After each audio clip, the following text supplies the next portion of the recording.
Install Android 14 on Redmi Note 7 via AOSP Rom. Please check the description for important notes and all the download links. First, download ROM and GApps packages, then transfer the downloaded files to the phone storage. Link is in the description below. Step 2. Boot your device into TWRP recovery. Once in TWRP, click on Wipe, Advanced Wipe, and select the check boxes, as shown in the image, excluding internal storage. Step 4. Swipe the button to wipe the device. Step 5. Go back to the recovery main screen, and tap on the Install button. Step 6. Navigate to the storage, and select the ROM zip file. Step 7. Finally, swipe the button on the screen to install ROM file. Step 8.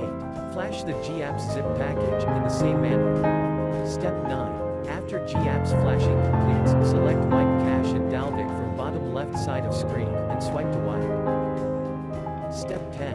When the flashing process is complete, hit Reboot System. That's it, you have successfully installed the ROM on your device.